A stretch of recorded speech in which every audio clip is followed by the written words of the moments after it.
Welcome to the Sharkpreneur Podcast with Kevin Harrington and Seth Green. Kevin Harrington is the inventor of the infomercial, one of the original sharks from the hit TV show Shark Tank, and has generated over $5 billion in TV and digital direct response sales. Seth Green is the world's first trusted authority on cutting-edge direct response marketing, a best-selling author, and the only 3-time Marketer of the Year nominee. On the podcast, Kevin and Seth interview sharkpreneurs who share straight talk on what it takes to explode your business.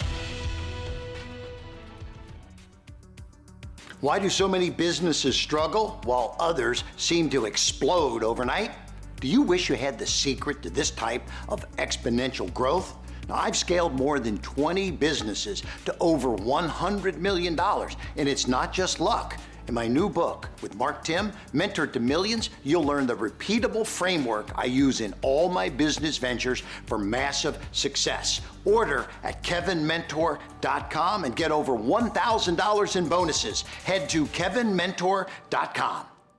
Welcome to the podcast. This is your host, Seth Green. Today, I have the good fortune to be interviewing Stephen Flood of GoldCore.ie. Stephen, welcome to the show. It's great to be here, Seth. Thank you for having me on. Our pleasure. You are up to some really cool stuff in the world. Tell us a little bit about GoldCore and the gold and silver business. Well, it's a really exciting time. We're specialists in, I suppose, helping people kind of preserve their capital base and using precious metals to achieve that outcome. So we've been around for 20 years, 20 years in October, believe it or not. And we have a great team of people here in the company. Very client focused, and it's a great place to be because we take signal from our clients every day. They tell us what they hear, what they read, what's going on in the world.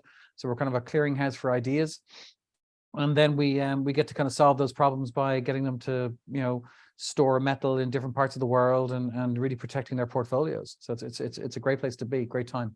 Yeah, absolutely. I would imagine the last 20 years have been an opportune time. How did you get started? Accidentally. I'd like to say that there was a plan, but my career really started in New York. I worked for Bankers Trust and Goldman Sachs in the equity markets in my early 20s. I then got married, found myself back in my home country of Ireland, Dublin in particular.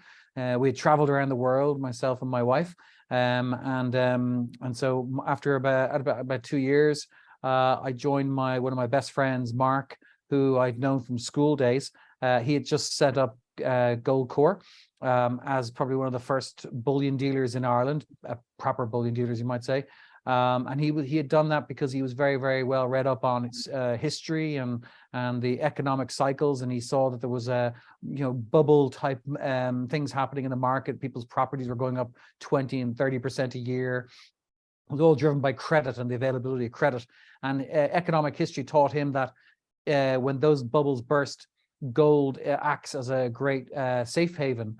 So he set up a business. I joined him a few months afterwards. We were 50-50. We ran the business for 17 years. I bought him out 2 years ago. And I've been running the business ever since.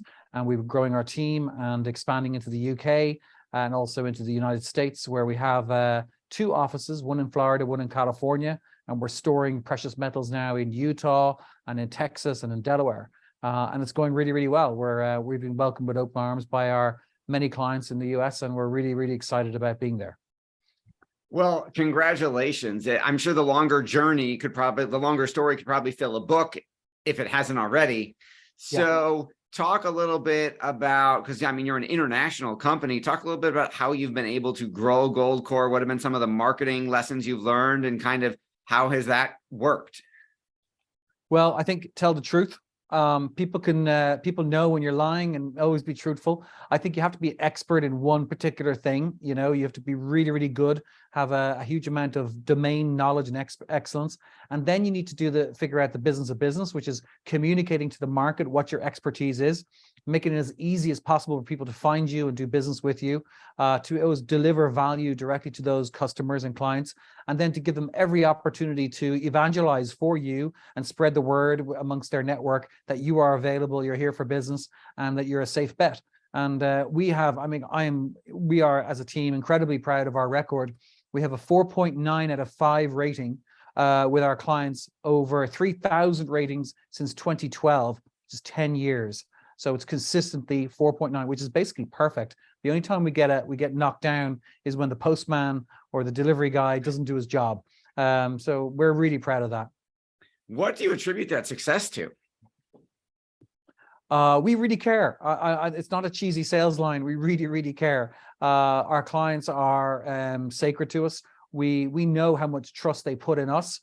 We want to absolutely, kick the door down in terms of expectations, and really set a high bar, deliver exactly what we said we'd do when we said we'd do it, and also turn away business. That's really important too. When you know that you're not a fit for that client, it's smart to say, you know what, we're not the company for you. If they have ridiculous expectations that you can't meet, just say no. They're just going to monopolize your time.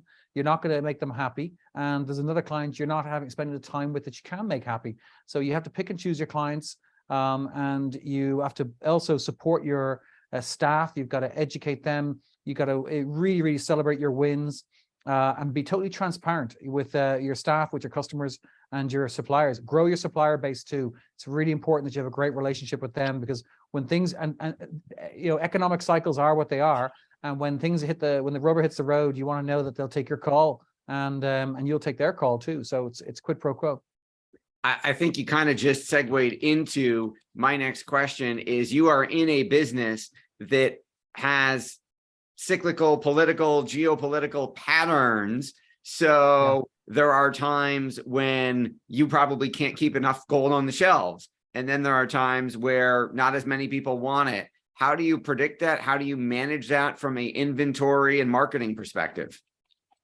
It's not easy. It's a constant skill set that we're always learning all the time. It is feast or famine. And you have to basically manage your risk very, very carefully. So we have every 2 weeks, we have a risk meeting with the senior leadership team of the company, and we look across a number of different metrics at the business in terms of supply side. We look at financial risks. We look at shipment risks and what's happening in the world. And we basically go through a process where we're asking the hard questions and we're coming up with good answers. And then we're kind of looking at our believability as to what it is, how we feel about our position and where we are.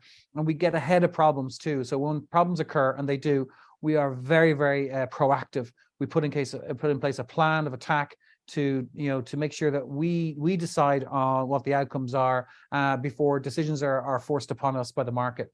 So we're very, very nimble, fast, and very realistic. And also, even though I run the company, I'm just one voice of 4 at the senior leadership team, and I have to win the table, to win the argument, to get my way per se. And if I can't, it doesn't happen. It's not about being right as a person; it's about finding right as a team, and that takes time and takes a lot of tough talking. And but you get there in the end, and it's the answers aren't always obvious. For sure. How are you managing the business growth across different countries? We are learning as we go. It's not easy as well. There's a lot of challenges. We found that hiring in the US, it's quite different than in Europe, where we're based. We don't pay commissions to salespeople to make a sale. We found that was quite unusual in the US. It's very commission-based culture. So we pay above the odds, but we pay bonuses based on how the company performs and the individual, but the company first. So we as a team work, and we pull and push together to reach our numbers and reach our targets. But it's not on the individual. We don't want people operating on for their own book only, and that means that they might missell products to customers. So we're very, very much focused on that. Other things about the tax laws in places like the United States compared to Europe are quite complicated. A state's sales tax, there's an awful lot of disparities and confusion there, even amongst people who operate the market fully. So we're okay though. We're being very careful about what states we operate in, and we're slowly adding new ones when we feel comfortable about it. So I think you have to be prudent. Prudent is our watchword. We want to be careful. We don't just dive in there and make mistakes. But it's exciting. The UK market is exciting too. again, it's got its own challenges, and we're very excited about what we're doing there. What is your biggest source of new business? I'm going to say our biggest source of new business would be our GoldCore TV is fantastic. We really embrace knowledge sharing and education, and we use it for kind of bringing on really cool guests and talking about the matters of the day. And we get a lot of people there who learn about us for the first time, like the cut of our jib, to use that analogy, the way we talk, the way we operate, and our ethics and our values that comes across and how we communicate. And the team there who put together that production are really top people. So that's a really important. I think also for 2023, we're really excited about our preferred partner program, where we're working with those people who are influencers, not like in the Instagram sense, but more people involved in newsletters and people who have kind of audiences like maybe like yourself, who are centers of influence. And so we work with people like that to share our product and services. And how are you getting in the door to start those relationships? I suppose it's a kind of chance your arm. It's maybe an Irish expression, but you kind of call up, you knock on the door. I know a lot of people in the business, so I'd ask for an introduction typically, and then we have a really good reputation in the industry. We're very well respected, so that tends to get you get a few minutes with somebody, a key decision maker, and then if you have a really fair offering that makes a lot of sense, it isn't complicated. Don't get too smart for your own boots. You need to put something that's very straightforward, simple to understand, and makes sense and is equitable. Most people are fair. You'll know the ones who aren't, and you steer clear of those. And it's about creating long-term partnerships and value for a three-way win for ourselves, for the partner, and also for the customer at the end of the day. Your passion is obvious. What do you like best about what you're doing? I like the challenge. I love working with the people, the team here. They're just amazing people. I feel incredibly honored to have them on board.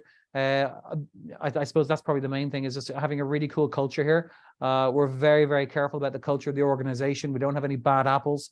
Everybody gets on really well. It's very much respect, learning. There's no bad questions. And we're working more on that too. As we grow, we want to protect that culture, because I think it was said that culture eats strategy for breakfast. And I think it's so important. People have to want to work, want to like to work.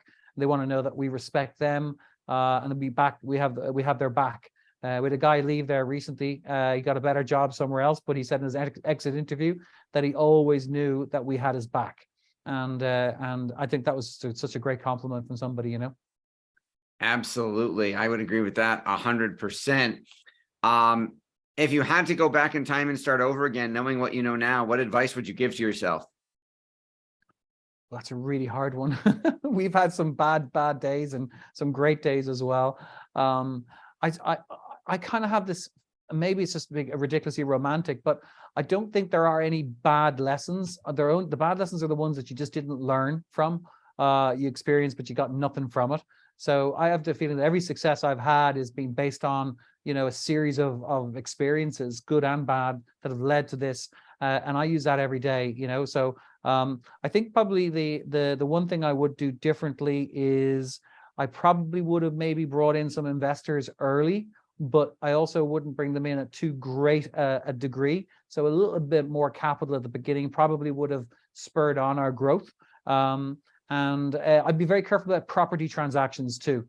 I think property transactions can be very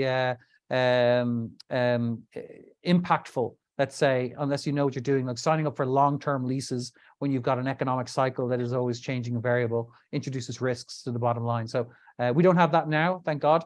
We're very careful, very lean, and very focused just on our staff and our skills and our systems and technology. How does the political environment affect you? At least in the US. I don't know anything about the political environment overseas, but obviously I would imagine demand gets affected by elections, somebody in power doing something really stupid, something like that.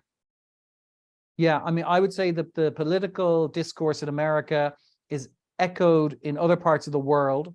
And it's a function, in my own opinion, and I could be wrong, It's the discord between the various camps is a function of money printing, and we have a cohort of elected representatives that are there not by virtue of their skills and their prowess, but they're there because of an economic system that is printing money and financialization and regulatory capture that comes from financialization. So when you have so much money being printed, it floods and corrupts the entire marketplace.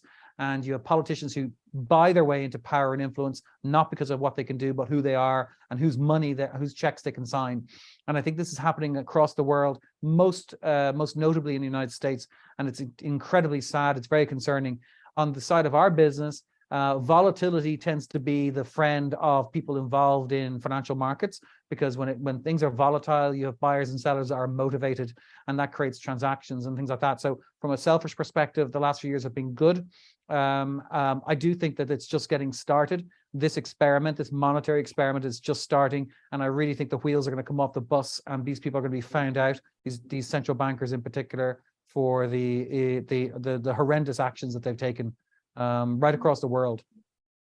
Amen to that. What do you think? I know your time is incredibly valuable. What do you think differentiates you from other companies that purport to do what you do?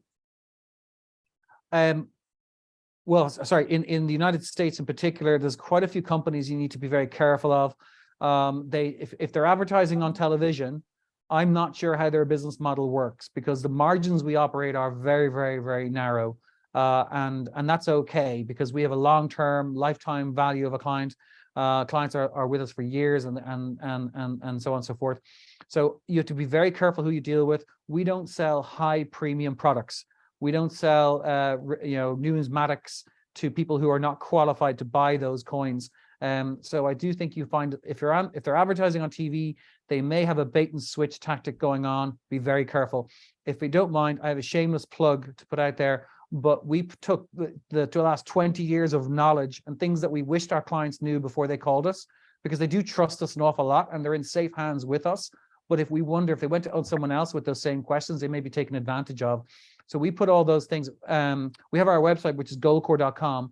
But if you want to download a guide, and there's no cheesy sales in it, it's called goldintheusa.com. Goldintheusa.com. We named it in honor of the boss, Bruce Springsteen, born in the USA. So it's easy to remember. And there you'll find a guide, and it has just about, I think it's 10 or 15 different things you need to know if you're going to go into the gold market for the first time.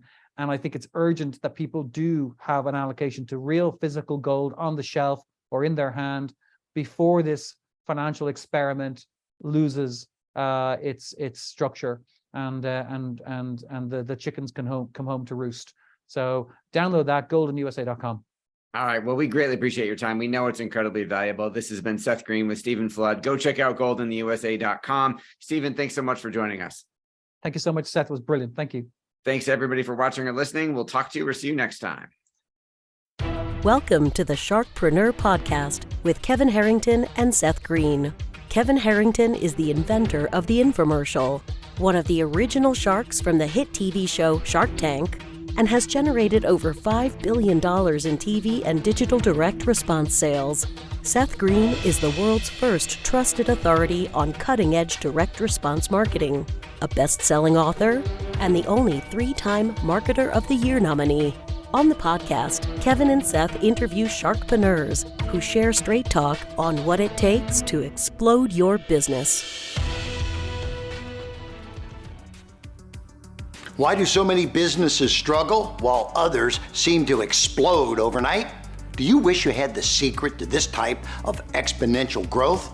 Now, I've scaled more than 20 businesses to over $100 million, and it's not just luck. In my new book with Mark Tim, Mentor to Millions, you'll learn the repeatable framework I use in all my business ventures for massive success. Order at kevinmentor.com and get over $1,000 in bonuses. Head to kevinmentor.com.